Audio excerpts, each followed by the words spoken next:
Hi there. Um, Welcome to the AANE live stream. It's Pride Month, everybody. How exciting! Look at this very nice flag in back of us. And I would like to introduce our very lovely co-host this week, or month, sure. This is Jay. Um, Jay is a lovely coworker of mine here at AANE, and we're going to talk about what it's like to be queer and on the spectrum, if that's chill with y'all. I hope you. Okay, I don't know how to turn that off. That's okay. Um, cool. So, as always, feel free to be in the chat with us and, share your experiences, ask questions. Please ask questions to us. We want to be able to respond to everything that you are thinking about in, during our conversation here.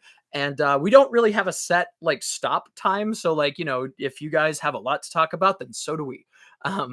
So very cool. Jay, did you want to say anything before we get started? Yeah, just to introduce myself a little bit more. My name is Jay. I'm a program manager at AANE. I run a program that pairs autistic mentors with autistic mentees called Simpatico. I use they, them pronouns. I am non-binary. I'm happy to be here. Oh yeah, very cool. Thank you, Jay. I'll just say as well that my pronouns are she, they, I've been working at AANE for about 6 years, doing lots of person-facing group stuff, and I also happen to be published on the topic of being both LGBT and autistic at the same time. So I think we have a pretty good crew here today. I'm going to ask you first, Jay, a question that I normally ask to my queer support groups that I do on Tuesdays and Thursdays. Which did you know about first, that your spectrum hood or your queerness? Wow, that's hard for me. I identify as neuroqueer, so my identity is kind of mixed in with each other. So yeah. I'd say my queerness. I came out as bisexual to my parents when I was 3 years old. Mm-hmm. Oh wow, that's awesome. So a little girl at preschool gave me, or I went to try and kiss a little girl at preschool, and she bit me. And I got sent home with a little red note. Am I explaining what happened? And my parents were reading it, and my mom goes, "Well, do you like girls the way that mommy likes daddy?" And I was like, "Yes." And it forever ruined any chance I had it coming out later in life. Yeah. There's also a lot of things about I got really into Baywatch for certain reasons. And yep. I had a very specific name for it that my mom would also call it after I started calling it that. So I called it the brush show. I mean, you're not wrong. And yeah. And then when I was a tween, 11, 12, I found the word bisexual. There you go. And I started identifying as bisexual. And I got bullied for it because I lived in Virginia at the time, so right in the Bible Belt, and people would bully me for that.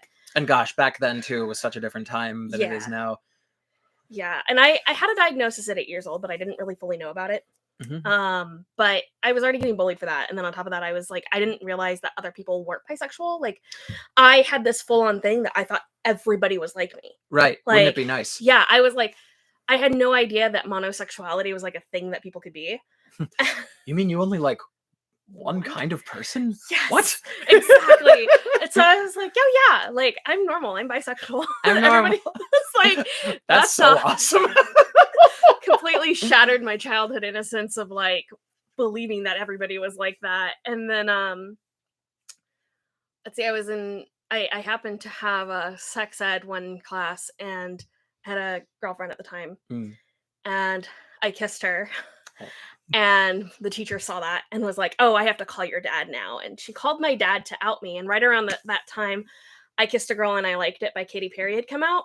And my dad very conveniently happened to be listening to that song. That's so great. And I love that so much. I heard her telling my dad that it wasn't appropriate. Right. And I could hear my dad on the other line just start to laugh. And then I just heard this slowly crank up the music. Yes. So, so that was definitely I knew about my queerness first. Sure. Yeah. Yeah. It seems like you definitely got to express that first, for Yeah. sure. Yeah. I never had that like prototypical coming out moment until I was like non-binary, and then I came out as non-binary. Right, for sure. That came about much later. When I moved here, I didn't have a term for non-binary, but I know that I wanted to go by J because it was more gender neutral. Yeah, for sure. And I know that I didn't fully identify with womanhood as society kind of defined it. Mm-hmm. My parents did kind of raise me with this mentality, like anything boys can do, I can do too. I mean, And correct. That's awesome. yeah, so like I would go fossil hunting with my dad. I had a lot of like boys clothing because Mm-hmm. a lot of my interests aligned more with like what was considered boys' interests. Mm-hmm. Yeah. So that came out when somebody gave me the term non-binary. I was like, oh, I think that's what I am. And then That's cool. the first person to ever use they them pronouns for me was my friend's 5-year-old son. And I Wow. bawled my eyes out, and I was like, yeah, that's it. I know my that for God. sure are my pronouns. I went by she they for a while, and I was like, no, it's they them. Yeah. So yeah, that was that. And then when I was like 19 was when a therapist first was like, I think a lot of your problems are from like sensory issues. Have you tried or thought about an autism diagnosis? And then when I moved here, I had a therapist going through my records, and she's like, you have a diagnosis. You do? Yeah. Wait. I was like, how did that happen? When did that happen? And she was like, it's in your school records. And I was like, oh, that's weird. Yeah, that's interesting. For sure. So I had gotten an at the time Asperger's diagnosis when I was like 8 years old. Mm-hmm. Sure. But it was never fully disclosed to my mom or dad or anything like that, or me. So because I think they thought, well, you're verbal and you're in school, so it doesn't really affect you. Right. You're not autistic enough. Exactly. So and since then I've had it confirmed by a few people because I was like, am I really? And sure enough, and I've done a lot of advocacy around it since then too. That's really awesome. And like, obviously, like, I'm so happy that you're able to embrace both your identities now. Like both of us have heard endless difficulties, through different folks about how hard it is to not only accept it within yourself, but then to be able to express it in a liberated way. Before I move to the next thing though, can you just like quick like show what shirt you're wearing to everybody? It says busy thinking about girls. I think that's pretty poignant right now for sure. So I'm gonna tell my story in a second, but first I'm gonna read the chat because you guys have been commenting. Yeah, no, isn't it interesting that like nobody in school said anything, Molly? Like it's like, geez, like wouldn't that have been nice to know? Oh my God. And Abigail, like, oh my God, yeah, like just secret little Katy Perry session over here because we knew. Like, yeah. That's so great. Hell yeah. So I knew about my spectrum hood first. I was able to express that. If you can't tell by my voice, I grew up a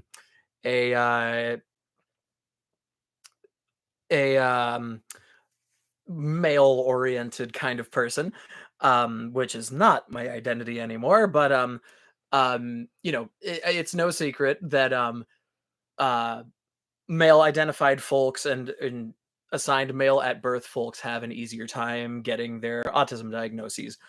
And so I knew about mine by the time I was in second grade. And I actually had no idea what being on the spectrum really like meant at that time. Mhm. And so but I knew I was on the spectrum. So I would go around telling everybody.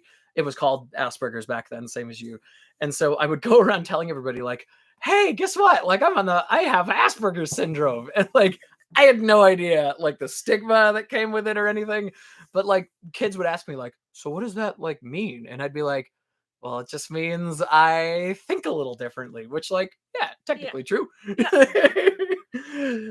So that was really funny, but I didn't really come to understand the weight of it until I was in middle school. So like right around the time I was like 12, 13. And the reason why it started to get hard there is because at puberty, people are starting to mature into, the people that they are. and who they'll spend the rest of their lives as. And I just didn't feel right at that time, which, if you're trans, you know that that's a bit of foreshadowing. Um, but I chalked it up to my spectrum hood at first because I just thought that I wasn't able to make friends in a similar way that all the other kids were doing, and like just my interests and the way that I would communicate weren't as just weren't like compatible enough to be able to do that. And so I also assigned that to my inability to find romance, where I just felt so uncomfortable, like trying to pursue people I found attractive. But in hindsight, that's because I was in a body I didn't like and going after folks that um, I probably wouldn't nowadays. Yeah. And so it took a little bit, but around when I was like 18 or so, I started accepting my spectrum hood and like leaning into just how I function. And I started getting some more friends, and that felt really great. And that let me relax enough to actually think about like who I am on a greater scale. And by the time I was 20 is when I figured out that I'm trans. And but then it took me until I was 28 to actually come out. Um, and you know, I happen to have grown up in an environment that had a lot of stigma in it, which is why I took a while to make that happen. And but I'm grateful that despite that, I've been able to come out and do my thing now. Um, and before I end this story, I need to tell you guys the hilarious timeline of how I came to accept that I'm trans. So when I was 16, I was in high school and I was quite literally just walking in the hallway, rounding the corner to go to a study hall. And I'm not kidding. I said this out loud to myself. I just go, huh, I'm such a lesbian. Little did you know it was true. Little did you know. So like I just thought that was like a little funny thing to think to yourself because like, hey. But then like I said, I figured out that I'm trans when I was 20.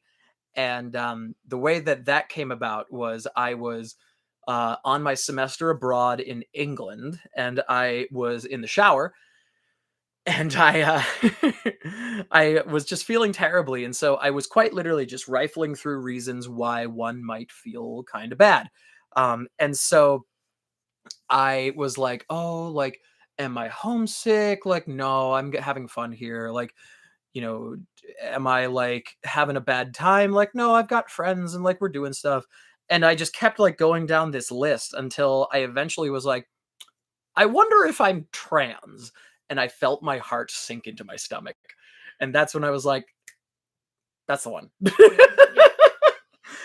So then, like I said, it took another 8 years for me to actually come out. But the environment that finally let me do it was being around a lot of my like alternative and goth friends. And it turns out like 60% of them are queer anyway. So a super normal question is, what's your name? What's your pronouns? And I felt comfortable enough to finally at least abandon he, him. And so I was able to say, I'm going to do they, them. And I picked like a feminized version of my dead name to start with. It only took like a week for me to be like, actually, it's she, they. And then I settled on the name Olive at some point last year. And, it's been pretty good ever since. I think it suits you. Thank you. Yeah, I think it's cute. Yeah, it's funny because like when I was going through my process, like I knew I was queer. I didn't have a lot of queer friends. In retrospect, I did. Yeah. A lot of people that I was friends with in high school have come out as queer. Amazing. And the girl I had a crush on married a woman, and I'm so happy for her. But then I think one of the big things for me was like realizing that a large portion of the people I was hanging out with and actually got along well with, and a decent portion of the people I dated were autistic or ADHD. Yes. And I was like, huh. And it got me moving here and dating an autistic woman to be like, I think I might be autistic. Yeah. And to actually like, I think my therapist was right. Oh my god, I love that. So yeah. I'm just kind of intertwining that. Like, I don't really feel like growing up I didn't really have that connection with gender. Mm-hmm. And then like I realized later on that part of that could have been because of my autism. Yeah. And my autistic identity is being like, this is socially constructed, and I can tell that it's socially constructed and it doesn't fit me. Mm-hmm. Yeah. Yep, absolutely. Absolutely. And I'm so glad you said that in particular, because the social construct part is why I have a they in my pronouns. I love being a feminine person. I love that I am feminizing my body. And I love, like expressing myself in like through femininity. And but like I still consider myself a non-binary person because the way that society defines womanhood is too tight for me, and I like to be able to express in all sorts of different ways. For instance, I don't do a lot to feminize my voice. This is just me talking with the configuration of vocal cords that I've had for years now. But that's still valid, and like I still view myself as a beautiful feminine person, even despite having a super low voice, um, among other things. But I'm like that's why I'm so glad that you brought that up, because like gender is not just the like a slider along the binary. Like it's this whole web of just like nuance and beauty, a spectrum, if you will. I actually should have worn that shirt. I have a shirt that says the autism spectrum is non-binary, and so am I. I freaking love that so much. That's awesome. Yeah. That's entirely accurate. It's a whole spectrum, and even people that identify like as cisgender women oftentimes, or cisgender men, don't fully fit into that category Yeah. by societal definitions. Because if you look at the ways in which people define womanhood societally, like I can name several different things that would lead a cisgender woman not to fit within that category. Absolutely. Yeah. 100%. And like being able to bear children, like yes, of course. that's the biggest one. Not all cisgender women are able to do that. So yeah, not everybody that's assigned female at birth or male at birth is able to do the things that people expect them to be able to do as somebody assigned with that gender at birth. Absolutely, yeah. And I actually want to extend this question to the audience. So like we're going to keep talking, but just over the course of it, think about your relationship with either gender or sexuality and how that applies to existing in society. And like if you've heard of any like discrepancies, or like if you just can think of a way that like you're different and like you don't want to like conform to how things are, quote unquote meant to be. I'd love to see them in the chat, and I'm sure that a lot of us would be able to relate to the things that you're saying. So just think about that as we're continuing on, and feel free to comment them. And actually, speaking of comments, I am going to just catch up on what we've been seeing here. Oh, Molly, the emo community was great for you. Yeah, 100%. It's almost like the alternative people are like cool and like outside the social constructs, like super cool. Were you ever in with like the alt crowd growing up, Jay? Yeah. Yeah. I okay. had my mom wouldn't let me dye my hair black, but for like my middle school age range, I would tell people I was goth. Yes. I would dress like all black. I had trick pants. Yes. That I would wear. Jealous. I never had those. I had trick skirts that I would wear, things like that. My mom was alternative and my dad was a rockabilly. So I had all of this access to their stuff too. My friends are mostly emo, but I think I ended up fitting right into the anime crowd. Oh so yeah, me too, there's a period in 6th grade where I was that kid that would wear a Naruto headband to school, and I would, Naruto run on track. Yeah. That didn't go well for me socially. It's yeah, same. It's okay. So, and then I also delved really big into like the role play community. Oh yeah. So Okay. Very cool. I would go on like Gaia Online and things like that.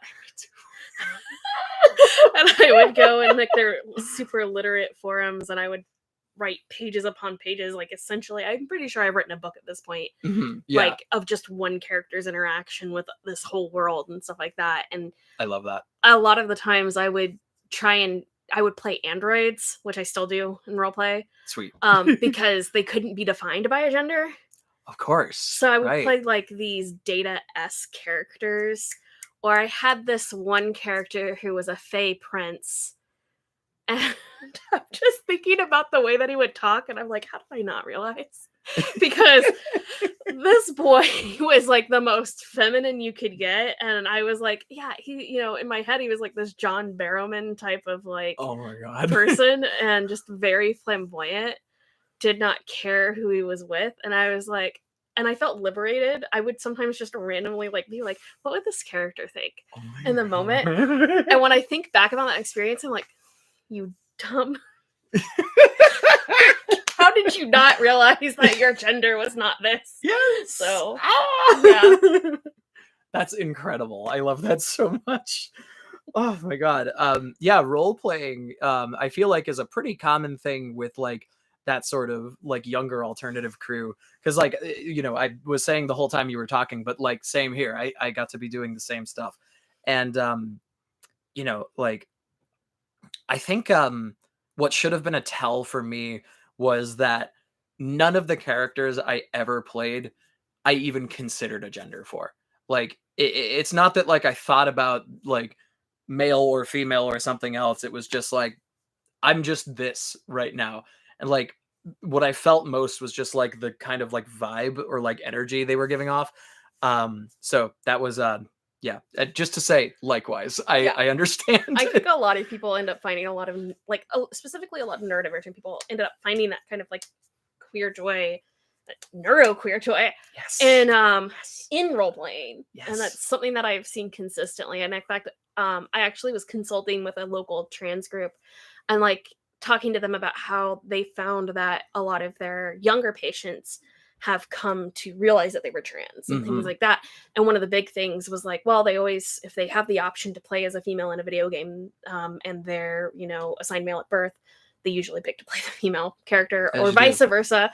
Like, I'm just thinking my partner, who is a trans man, he would routinely pick and choose to play male characters. And this is just one of my partners, but he would play male characters routinely in every role play.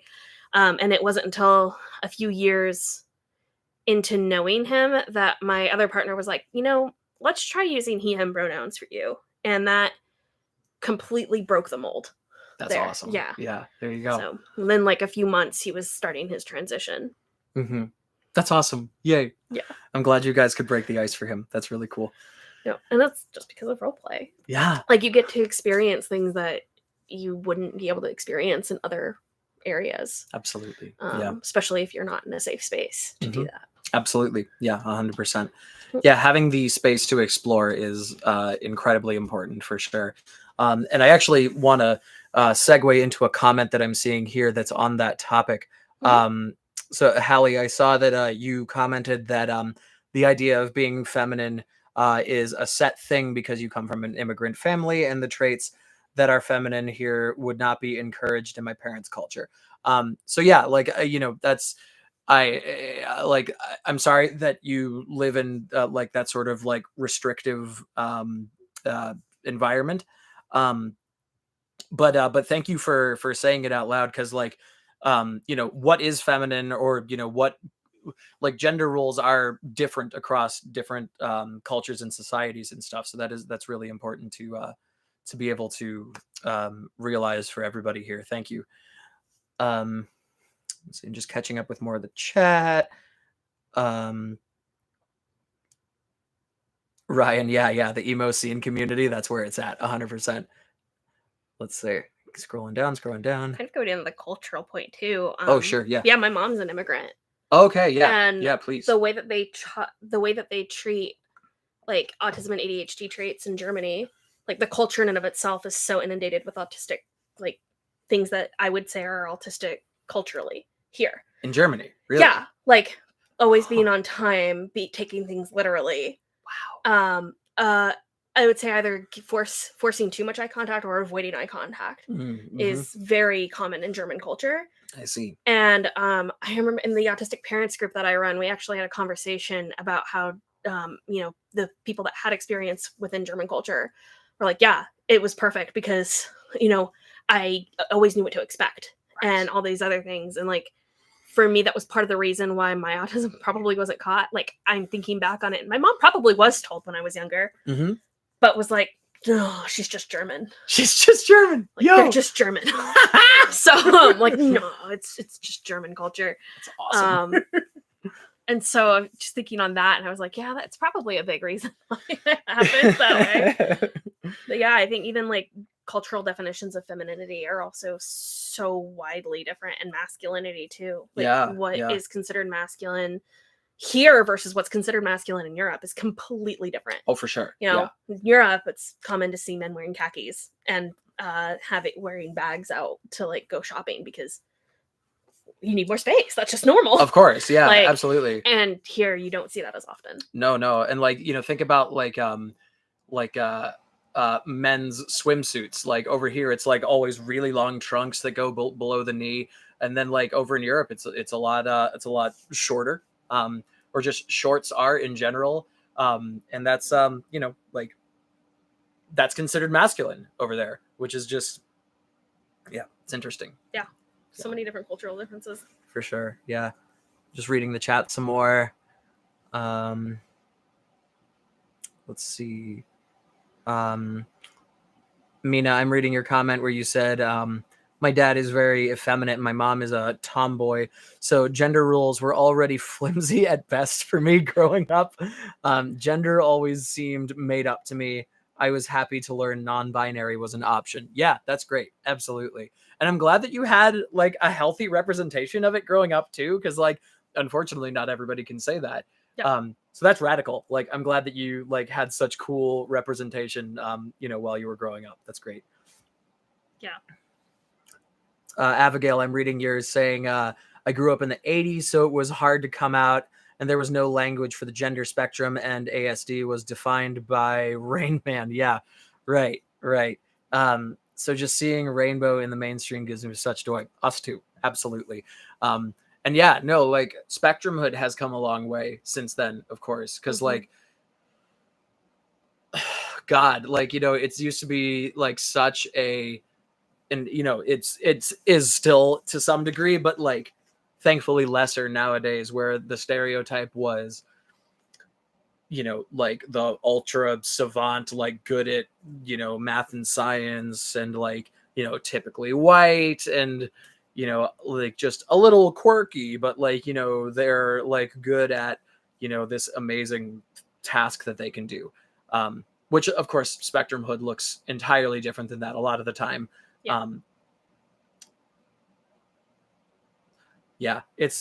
So I'm glad we've moved beyond that for sure. I do have to wonder if like pride is a movement. Yeah. And this whole cultural shift towards like being yourself and being who you are, that has come about, I think, largely as a result of pride, how that's impacted other communities as well. Yes. Because I don't think the neurodiversity movement, which started in the 90s, would be nearly as big as it became as a result of this type of shift in like accepting who you are as a person and thinking about and fully embodying who you are. Right. So that's something that I think about sometimes. Yeah, no, and I do too, for sure. Like I love that. In fact, actually, I'll speak from a personal note here where I, like in accepting my transness when I came out last year, about a year and a half ago. Yeah. That, I was able to accept more pieces of my spectrumhood as a result. My attitude towards what others think of me as a trans person tends to be, like F off, I'm going to do what I think is right for me. And so I started thinking about that in the context of my spectrumhood as well.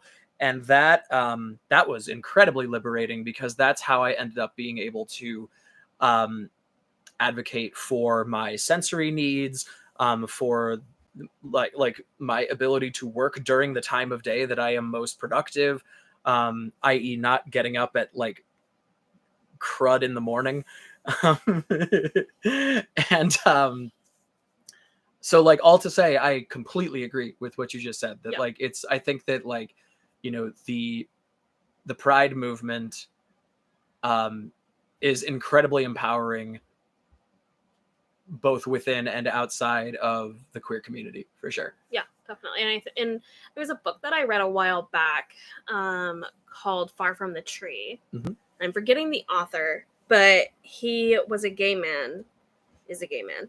And he talked a lot about, like, the entire book was him relating his experience of being gay in like the 80s and 70s, mm-hmm. and connecting it to that social model of disability. Yes. And then talking about how like the experiences of queer youth, especially interacting with families who don't understand and don't accept them, can oftentimes be very similar to like the experiences of autistic children and their parents, or even kids with like Down syndrome, and how they interact with it within their own families and things like that. And it was like incredibly moving to read that. That's really cool. I love that so much. That is really cool. Yeah, for sure. Hell yeah. Just gonna go back to some more comments here. Yeah. Supposed to be. I don't think I've seen Daddy Daycare, Molly. I have. Okay. Thought it was weird that the dad was watching the kids. Yeah. Interesting. Yeah. Oh my God, Abigail. So mentioning D&D here, like, unironically, that is part of how, like, we were talking about roleplay earlier. Yeah. That's part of how I realized I wanted to come out, because like I love D&D. I love D&D. Which, speaking of which, if you want to join AANE D&D, you might get me as a what's the word, game master. Anyway, so in my time playing D&D as a character, I wouldn't you know it, routinely chose female characters, and I just felt so free and liberated and all that stuff. And then then she comes out years later. So what do you know about that? Yep. And then Nina said I grew up in the 90s, and there was still no non-binary representation, and bisexuals in media were always created for the male gaze, so I couldn't relate. I love all the queer YA shows, books now. Yeah. That's awesome. Yeah, hell yeah. And like, gosh, like, speaking of the 90s, like, I grew up in a high school that had exactly one transgender person there. And she was amazing and a trailblazer, and just like, like, God, like, she had like steel courage. It was so cool. And like, I'm very thankful to her for showing me like the first real life representation of what being trans is, and how happy one can be as a result. So Jen, wherever you are, good stuff. Love you. Yeah, I'm thinking like I don't recall ever seeing. I don't think even non-binary people were even like thought of in the general media scheme of things. Like, I didn't understand growing up like that. I understood what transgender was, and I understood like there were people out there who lived a life that was different than the gender they were assigned with at birth. Yes, right. And things like that, and that's how I understood it back then. And there was no, like, the closest I think I ever got was predominantly through autistic representation, like Data, who seemed very genderless to me in Star Trek. Yes, absolutely. But then when, like, with bisexuals, I think a lot of the media that I saw about bisexuality or pansexuality often painted us as like very promiscuous and things like that. Like, so there was always this kind of stigma that I had growing up especially when I came out in middle school, Yep. that I didn't anticipate. And then my dad made it worse. He told me to tell them I was trisexual and that I'd try anything sexual as a retort, and that did not go well. Nope. No. Nope, that's not constructive. Because my dad didn't realize that I'd actually do it. He would routinely tell me things, and then I'd take them literally, and then I'd go to school and actually do those things. Because we're autistic! Oh my god. Abigail mentioned, yes, Pride was not a parade. It was a march that was saying, we are here, and you cannot pretend that we aren't. It's all about celebrating and advocacy.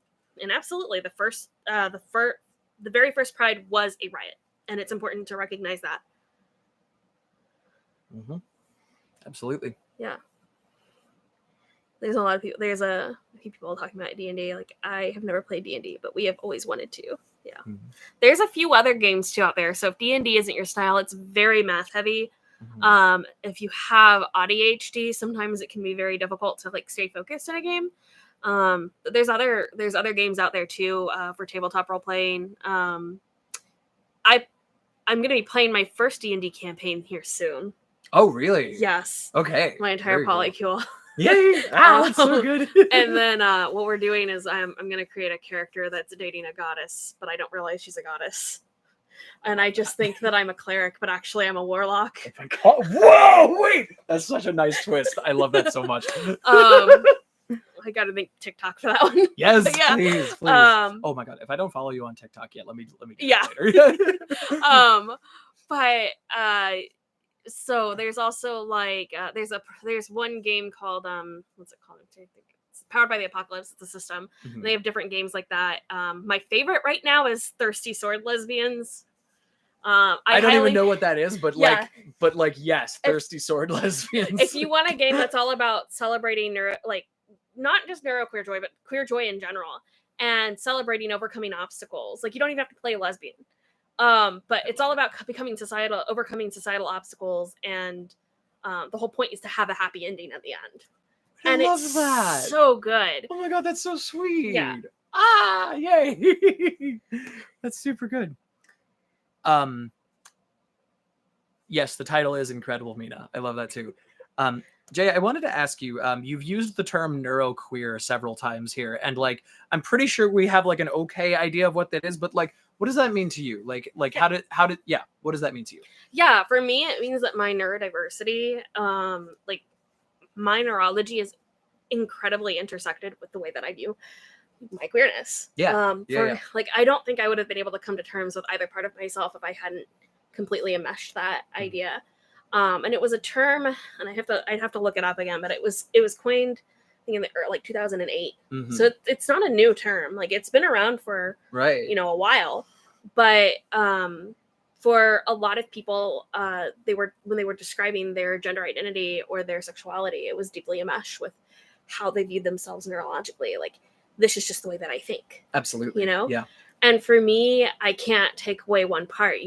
There's that saying that you can't take the autism out of an autistic person. You'd end up with an empty shell. Absolutely. Yes. And the same thing goes for queerness. Like, you can't remove that part of me. You'd end up with something completely different and radically changed that wouldn't even remotely resemble the person that you see in front of you. Absolutely. And for me, you would have to remove every part of me in order to do that. And that's what that means to me, is like, this is an intrinsic part of who I am, and they are intrinsically intermeshed, and one cannot exist without the other. That's incredible, and resonates a lot with me too. I think that's a really great way to be able to view yourself, and like, it makes entire sense too, because like, of course, like, your spectrum hood is like within your everything. So like, naturally, like, it's not just some component that could be uninstalled theoretically. Yeah. That's really, really cool. When people take the term pervasive, because that's like a lot of the clinical terminology around autism is like, it's pervasive. People think, oh, that's like a bad thing, but it just means that it colors like everything that you're doing, like every interaction that you have, the way that you view the world, the way that you integrate sensory experiences. Mm-hmm. That's all affected by your neurology, by your neurodiversity. Absolutely. And so it would make sense that the way that you love and the way that you express yourself is also going to be defined by that. Mm-hmm.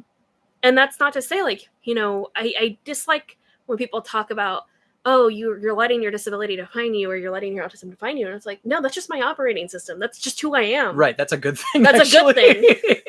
Your neurotypicality defines you too. That's and you right. just don't realize it.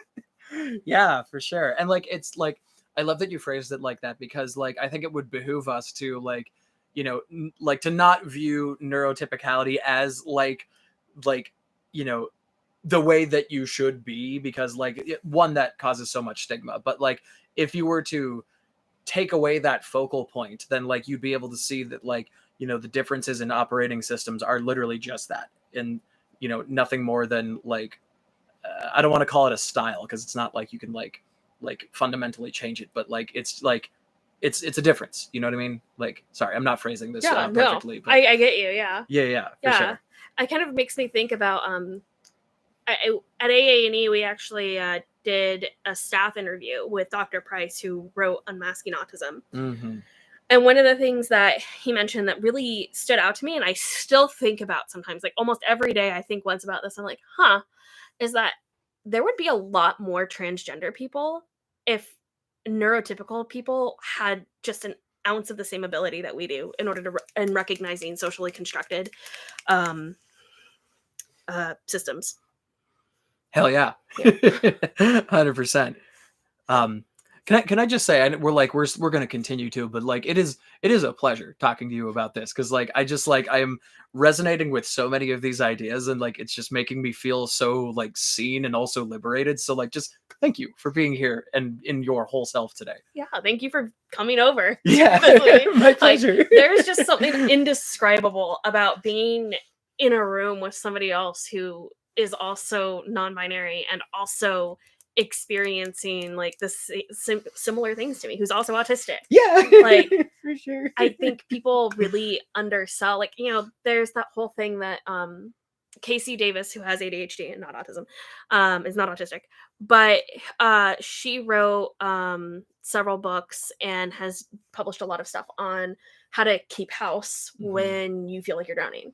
Yeah. And all of these things, if you go to like Struggle Care, there's a bunch of stuff there for like helping you manage executive dysfunction when you feel, because it's all designed for people that have ADHD. Of course. And as somebody who has ADHD, I use those things. But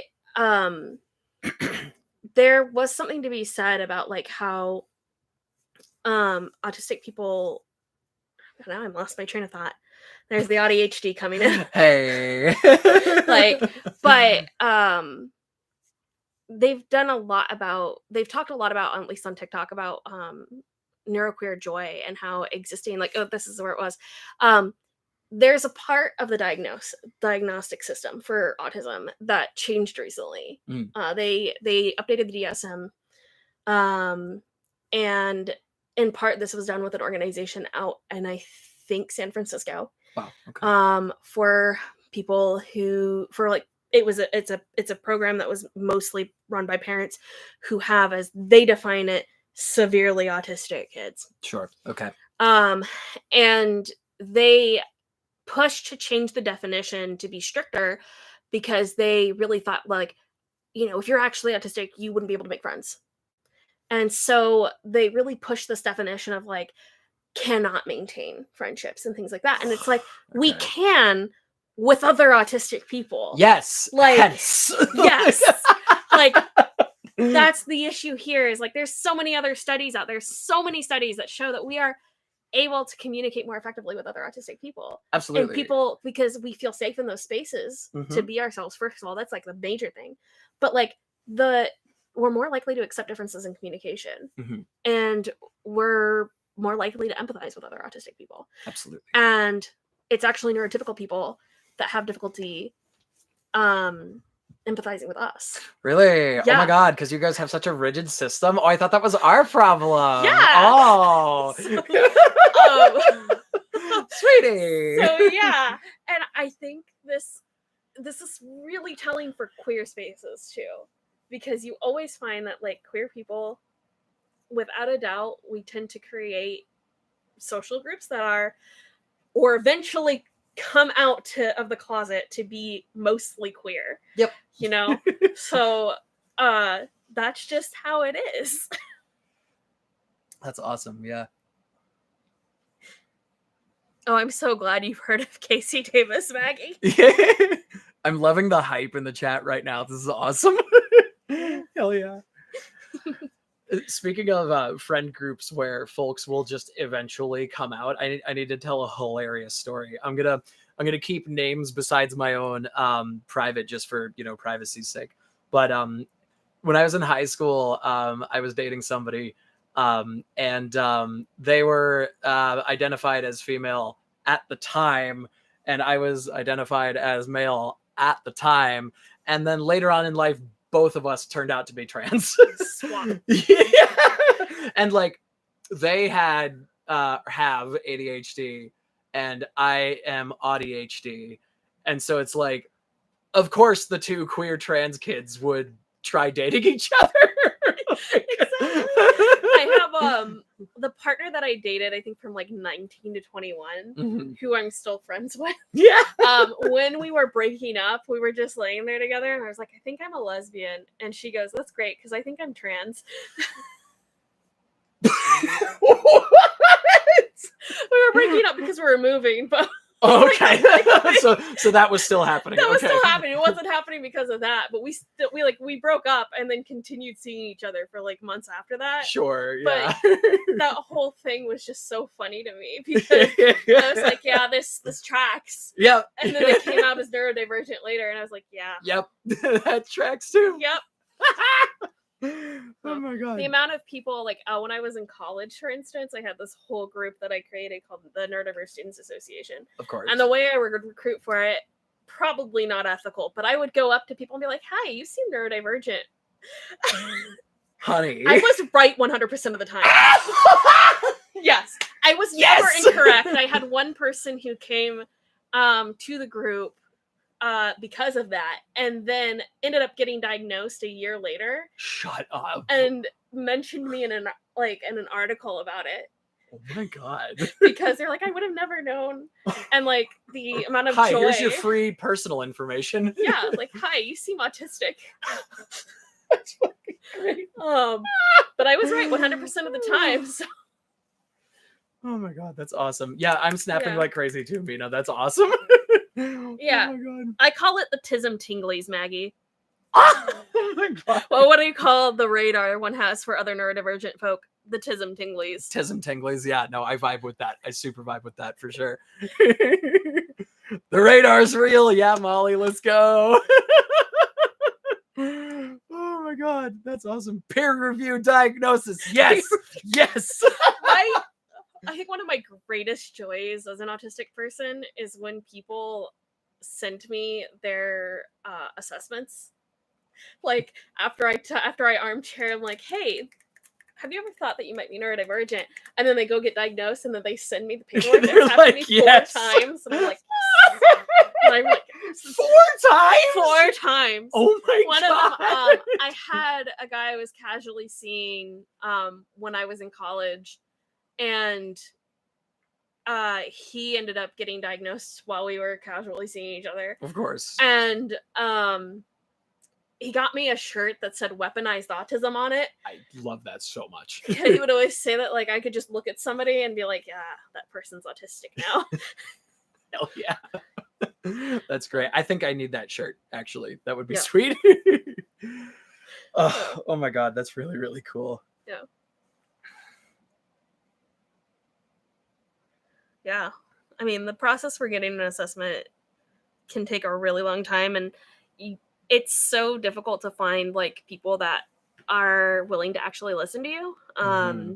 You know, I had a diagnosis, and then when I came up here, I had to go through an entire process in order to get updated like resources, and also to get was it like accommodations in college, like Sure, to have those transfer over, because my college wanted stuff that was 2 years old or younger than that. Like they needed documentation that was 2 years old, and I like had to be adult scaled, and I had to inform them that adult scaled assessments don't exist for autistic people. Oh, what the heck? Yeah. Okay. And so I ended up going to see this therapist, and he was like, I don't think you have brain damage. I'm like, well, I'm not here for brain damage. I'm here for autism. Yeah. And he right. was like, well, I don't get why you want to be brain damaged. And I'm like, dude, I have a diagnosis from when I was 8 years old. I just need you to confirm it. Right. Like, was he labeling it as brain damage? Yeah. What a so then expletives I can't say on live. So, and then this other piece that I'm leading into right now is I found a queer affirming provider. Of course. And of course. Was actually listened to. Wouldn't you know it? Yeah. And they actually took a look at my like previous stuff and were able to be like, yeah, no, that's very clear. Also, you have ADHD. Yep. And I got that diagnosis when I was like 3 months pregnant, and I was like, oh man, because I couldn't go on anything for it. Yep. I was really struggling. Oh my God. Really struggling with that. Yep. Oh my God, that's terrible. Actually, oh my God. Content warning, bodily stuff coming up. So that's actually been a nuts thing that I've experienced, is that I didn't like, when I started HRT, I didn't know trans women could get something akin to a period. But I have been, and it's been something. So even without HRT, like people who are assigned male at birth go through hormonal cycles. Yeah, absolutely. And it just adjusts to be more similar. You get PMS, everything, the whole shebang. Oh, that's wild. I actually didn't know that. Yeah. Huh. What do you know about that? Yeah, no, you'll get like that 1 week where you're just like, I don't know why I'm so depressed, or I don't know why I need like, that there's a dysmorphic syndrome I'm thinking of right now that some people have, where it just gets really, really bad. Sure. Right before their period. And that's a common thing that trans women sometimes experience. Wow. Huh. Yeah. Interesting. And it's for like a week. Yeah. I'm thankful that my I don't know if I can technically call it a period, but like I'm thankful that my cycle is it's only like 4 days or so. It starts with the depression hole, and when I feel that, I know that cramps are hitting the next day. And that's fascinating. Yep. And without fail, it does. It's and it's in the 3rd week of each month, always. Well, at least you're regular. Yeah, I know. And then the cramps stop by the 3rd day, still hardcore in the depression hole. And then 4th day is like getting out of the depression hole. And then after that, it's like fine. But like, it's a pattern. Does it always surprise you every week? Like, oh God, why am I so sad? Like at first, because like I'll just feel like I am freaking miserable. Yep. I'll remember to check the calendar when I feel like that nowadays. Yep. Oh man. Oh my God. I have decades of practice. It's so unpleasant. Yeah, absolutely, Mina, for sure. Oh, I can empathize finally. Oh my God. Yeah. That's really funny. I wanted to quick check in. How are your energy levels right now? I'm fine. Cool. I'm getting like, I'm amped. So. Yeah, me too. Absolutely. Yeah. Just wanted to check in because we've almost been going for an hour. This is the longest live stream we've done yet, but like I'm totally game. So let's keep going. Yeah, hell yeah. So I'm just also catching up with comments. Oh yeah, Molly. So like what you were describing there, like vibing with another person just because it's like, oh, like, you seem like you'd be a good friend, and you're also autistic. Wouldn't you know about that? Gosh, like I loved the story you just told of like, being like, hey, you seem neurodivergent, so like come to this club.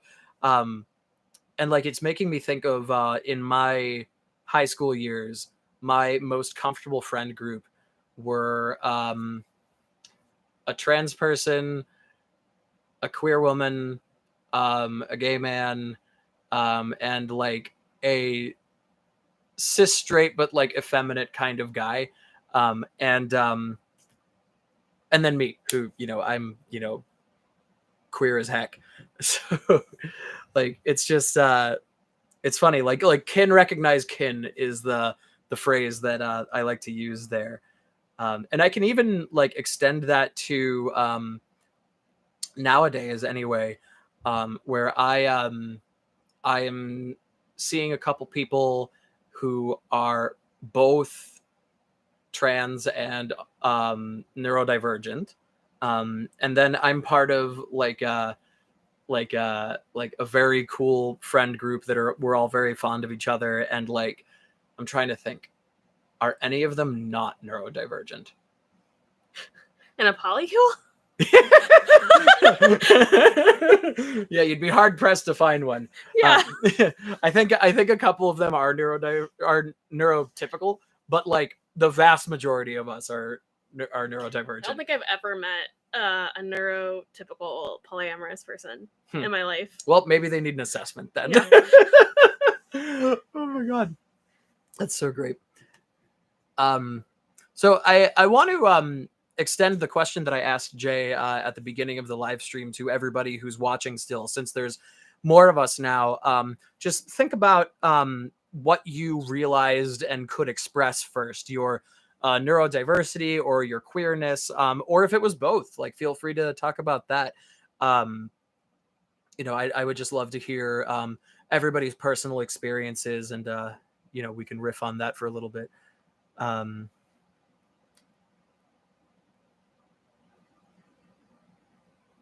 Now I'm just catching up with the comments and stuff. Yeah.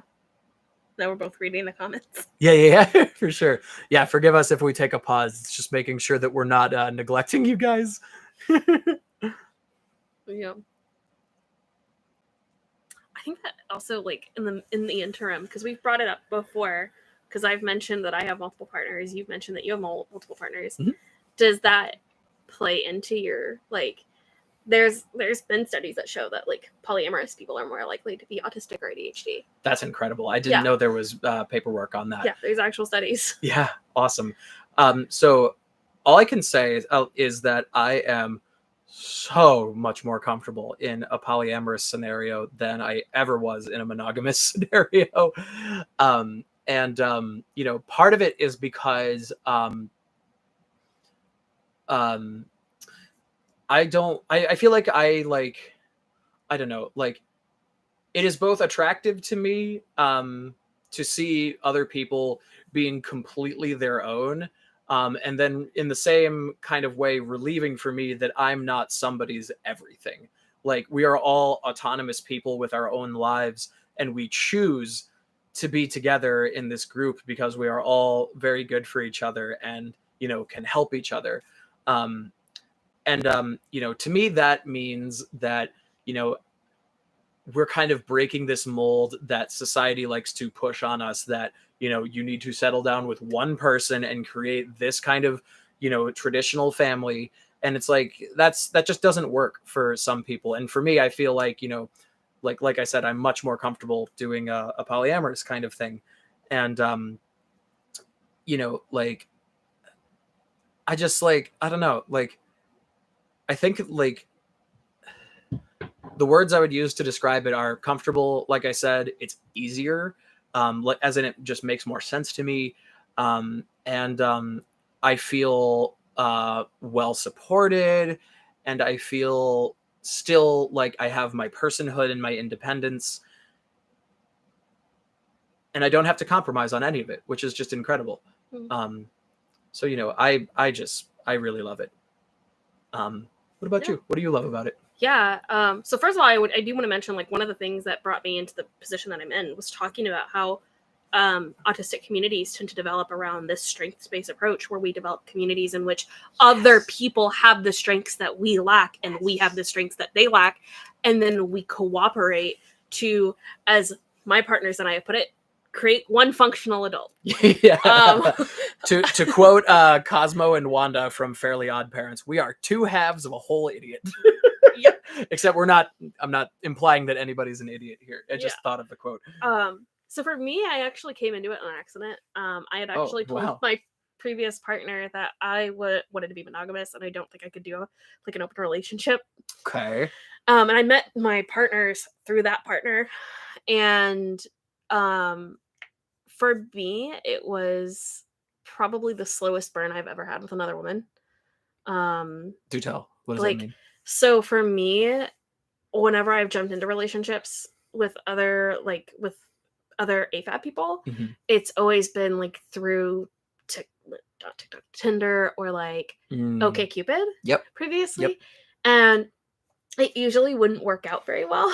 I see. And that was just like that level of awkwardness, right? Mm-hmm. And then I met my two current partners who well, three current partners, two of whom were a married couple at the time, on a double date. Oh, that's awesome. Yes. That's incredible. And I immediately vibed with my now wife. She's also ADHD, but we suspect autistic as well. And naturally, if you're in the family. But she had all these like passions and hyper focuses and things that she really loved to talk about, and she recognized that passion immediately when I started talking about guinea pigs of all things. Amazing. Yeah. But like, hence, like you, so, do you mind if I talk go about ahead, that? So, just to like give grace to that statement, this is my first time hanging out at Jay's place, and they showed me the guinea pig room. It's a whole room for 5 guinea pigs, and it's like the most delightful sight I've ever seen in my life. My favorite meme is like, it's that 50 Shades of Grey, would you like to see my pleasure room? And then the next picture is just a room full of guinea pigs.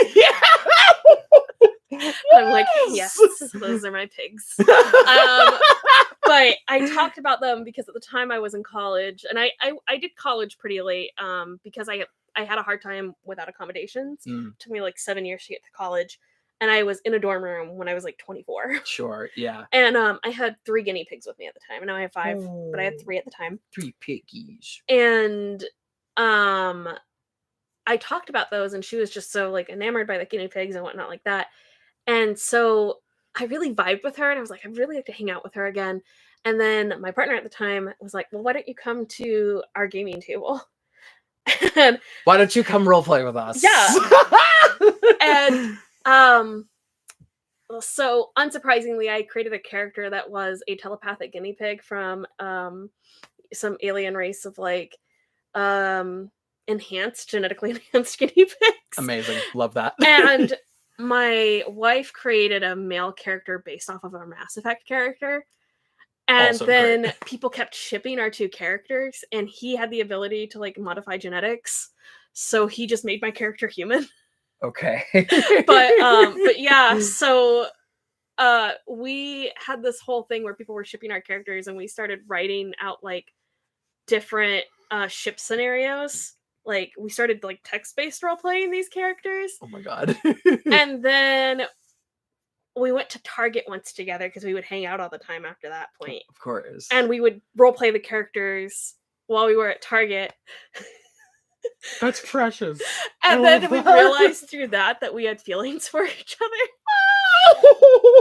Oh my god. Which and then we would like create other. I had an android character that was created by her mad scientist character. Amazing. And just kind of snowballed from there. And then we had one night where we were like, hey, we have feelings for each other. And her husband was like, you should go for it. Had been encouraging her for months, apparently. Yes. So and then like not even the week later, he was like, hey, I kind of have feelings for you too. And I was like, yes. Because like a few months before that, they were asking me what my type was, and I was like, and what, men or women? They're like, both. And I was like, oh well, I like tall, lanky, nerdy boys. Oh gee. And chubby, dirty women. And yep. And everybody at the table just looked at me and were like, you realize who you just described, right? And I'm like, yeah, I do. Yep. Yeah, I do. Fully aware. Realized that as it was coming out of my mouth. But like I think I really did experience that kind of like queer joy about like being surrounded by other, not just neurodivergent people, but other queer people. Yeah, absolutely. For the first time. And like, I say for the first time, I was going to a college that was for people of marginalized genders. There were no like cis men unless they were in the graduate program. Sweet. So like I was surrounded by queer people all the time. Love that. Yeah. Awesome. So, but just being in a close group that was outside of the college of people that were stay in the same area that I was in was just phenomenal. And I just kind of fell into it. It was just an organic relationship that kind of started. And now I have a house with them. I have a daughter with them that we all co-parent.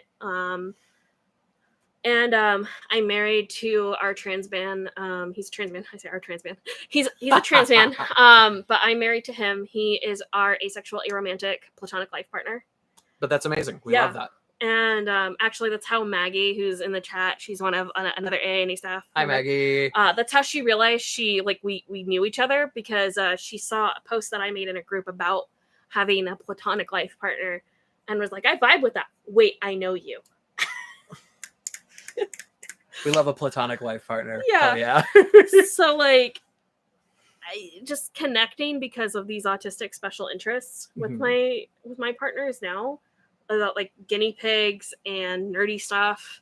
You know, they got me out of my shell a lot. Like, it got me into, like, I did Amped Guard for a little bit. What's that? That's LARPing. Oh, sweet. Okay. Yeah. Very cool. Yeah. But like, one of the biggest things that has come out of it is being able to write like queer narratives with another person. And we've talked a lot about like publishing a book and things like that. And having like the ability to co-parent with like 4 other people, or 3 other people rather, who are just diverse in every way. Like, none of us follow the same religion, none of us follow the same anything, but we all bring something different to the table, and we're all autistic. That's the big thing. We're all autistic. That's the big thing. Yep. We're all on the spectrum, or we have ADHD. We're all neurodivergent, and being able to like sit there and play to each other's strengths is really like a big thing for me.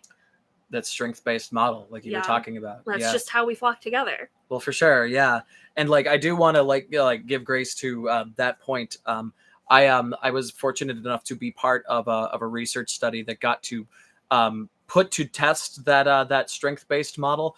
It's the Hearts class that we ran, that was spearheaded by Dr. Emily Rothman,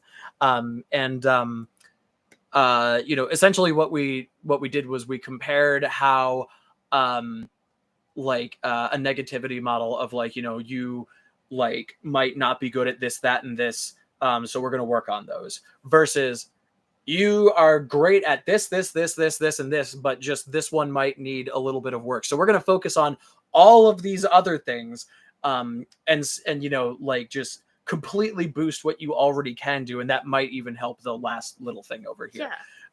Which, like, wouldn't you know it, if you actually like work on stuff that people are like good at and passionate about, it works out a lot better. And it works out in my family so much better. Like, I'm good at a variety of things, but I have really crap executive functioning. And I sometimes forget to take care of myself, or I'll forget to like, I'll focus on other people but not myself, and having somebody else there who's focusing on me kind of helps with that, or who has these abilities that I don't. And that, and having other queer people just talk about like those like queer moments of experience. Like, I never experienced body dysphoria until after I had my baby. No way. I started experiencing random bouts where I was like totally fine with like my breasts, and then other times I was like, oh God, why do I have these? And I had started binding previously for like cosplays and things like that, and had always experienced sort of this euphoria when I did that. And I don't think I could ever like go through like a removal or anything like that. But it's definitely been on my mind, like, that I'm probably going to start binding, or like, that I'm starting to slowly realize that my expression is a lot more fluid than I thought it was. For sure. Absolutely. And I empathize with those feelings a lot. I'm thinking about my bottom surgery that I right now am dead set on getting, but like, it is tough to go through with those things. And like, having spoken to trans men who have gotten top surgery, they've explained to me that, despite it being a euphoric move and like the right thing to do in their life, there's still a mourning period, because it's a piece of your body. And you still like have to go through a whole grieving process for that, even though it's the right thing to do. So just to say that, like, it's not so black and white, thinking about like transitioning and like, what parts of your body and how you want to look are going to change. You know, and there's all sorts of different ways to express that too. Like, you know, I guess the ultimate point I'm getting to is like, no matter what you look like, you are valid in your gender. Yeah. There was a meme that I saw the other day. It was like, you know, you have it's kind of an old play on that mildly like meme of like there's two wolves, but it was two frogs inside you. One of them has a buzz cut, the other one has long flowing locks. It's you. You're bisexual. Yeah. Or Yes. you're non-binary. And I was like, man, that's so me. Like I go through this process. I was trying to grow out my hair for like a year, and then I went and got a haircut that I hated. So I just shave the sides off. Just shave it off. Yeah. And I'm kind of glad I did that, because now my daughter is on like the grabbing phase. That's pretty sweet. Yeah. I'm just like, yeah, no, I'm glad I went with this. So, yeah. That's actually funny you mentioned hair, because like I started growing my hair out when I was getting into like rock and roll and heavy metal and stuff. And like in case it's not clear with like that everything about me, I love like all sorts of harsh and heavy music, like, you know, metal, punk, like industrial, all that kind of stuff. And so when I was 14, I started growing my hair out, and I just felt so good, like finally having like long, like great locks. And like I love my hair because like I have all these great natural curls, so like I was thrilled with how that was happening.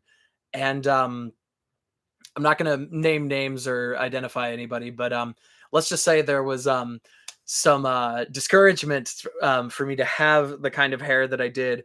You know, there were often jokes thrown around about like, when are you going to cut that? And like, I was so against it. And like, I thought initially that it might have been because like, oh, I'm like, you know, just like this rocker kind of person, and like I need my hair for my identity. No, honey, it's because you would have been horribly dysphoric if you cut it. And so thankfully I've had nice long hair for 15 years now, and it makes me really happy. I have to wonder how like common this might be in the metal community. It might be. And like there's actually lots of trans women that I've seen becoming more visible, especially in the last like 2-3 years. And like it's really, really cool to see. I don't know, like there's definitely like I feel like a gender in and of itself is metal trans girl, because like, you know, we all have like a kind of similar vibe, and like, you know, we have like our style of dress that we tend to follow. Like this is like a haircut archetype that I've seen, and like don't take this as like a stereotype trying to like try to perpetuate that, but this is just a typical thing that I see, where like the single side shave is a huge thing, where it's like, oh, I had that haircut. Did you? I did. I got it when in 2016. I shaved the side of my head. Yeah. And I was like, this will show my parents. Because such a rebel. Oh my god. I went and got my nose pierced when I was like 18 because my parents were constantly telling me not to do it. And my coworker was like, oh, come on, honey. We're just going to go do it. Let's just do it. And then right? I came back and my mom was like, oh, it actually looks cute. I'm like, damn it. That didn't make you angry. And then I shaved the entire side of my head. And my mom looked at me and was like, oh, God, you look like your dad. And apparently for like a good portion of my dad, because he was a rockabilly, like I think I mentioned. Yeah. For a good portion of the first few years that they knew each other, he only had one side of his head shaved. And to make it like military compliant, he would like style it a specific way and then just hide it under his hat. That's so funny. Oh my god. Wow. Yeah, look at that. Yeah. That's amazing. Yeah, no, like expression comes in all sorts of different forms for sure. This is my kind of like no effort outfit that I'm wearing right now. You guys on screen can't see, but I basically have just like leggings, shorts, flannel, and a band shirt. You got the leggings with the shorts look going on. Yeah. Right? Yeah, it's a good look. But I also love like really like high femme kinds of looks, where like I'm going to a wedding in 2 weeks, and like I have this amazing red dress that like I'm just like so psyched to be wearing. this is often the description that I will give folks who like need to be, like if folks need the gender binary to like reference like how I express myself, like essentially I say like, this is male all the way over here, this is female all the way over here, this is totally neutral in the middle. I take up this entire half, like everything from high femme to like completely neutral. Like, you know, I can do stone butch, I can do high femme, I can do like futch, like everything within there. Cause like, I don't know. I love femininity and I love exploring it. So. Oh, I fit also within that entire spectrum, like of just like I was like contemplating today. I was like, do I just want to wear like a gay t-shirt, or do I want to wear like my Little Pony rainbow hat? Yes. I wore that to my graduation. Yes. And, but I feel euphoria when I wear these long flowing like A-line vintage dresses. Yes. And then I also feel like very euphoric when I'm wearing like these button-ups, like those short sleeves, and jeans that I can actually fit my hands into the pockets in. Yeah, for and I sure. like that whole like idea of like putting my hands in the back pockets and just being like, you know, taking up space, like allowing myself to take up space. Yes, it's absolutely. Just amazing. That's kind of one of those moments where I experience that joy of just being like able to exist and take up space and know that I'm existing in a space. I love that so much. Yeah. Okay, so I think we're gonna take one last look at the comment section here. Personally, I am starting to get low on interview energy. No worries. So let's just take one last look here, see if we missed anything. I'd love to see the love for guinea pigs here. That's awesome. That's really good. I think this is about where we were at. Okay, cool. Well, in that case, I think we're going to go ahead and wrap up here.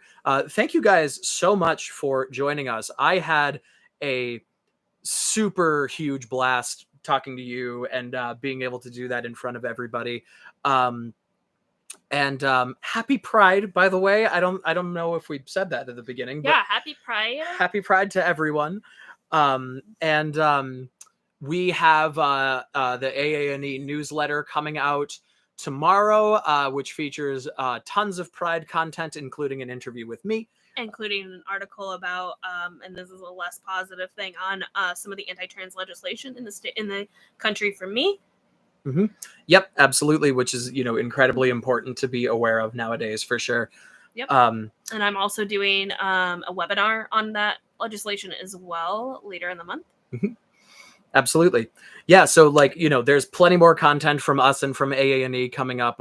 You know, it's Pride Month. We're taking great notice of that. And like, I also do just want to shout out AANE real quick, because the efforts to be visible, or sorry, to visibly be pro LGBT and particularly pro trans recently has been very strong. And I just want to say that I'm thankful to work in an environment that is so proactive about that kind of thing. Yeah, same here. And I'm excited because we do offer some resources, a lot of resources actually, for LGBTQ people that you should all check out. And I have to say, this is probably one of the best environments that I've ever worked in. Love AANE. Absolutely. And I can definitely say the same, for sure. Some of the support groups that we run for autistic LGBT folks are run by me. So if you like my style, you know, that you've seen today, then, you know, you can have more of it. But yeah, very cool. I think, do you have anything left? Or no, thank you all for coming. Thank you all for being here for this conversation between Liv and I. Yeah, for sure. Yeah, this was an honor to be able to do this. So really, thank you so much. And, you know, we'll see you out there in the wild. Yep. Have a good night.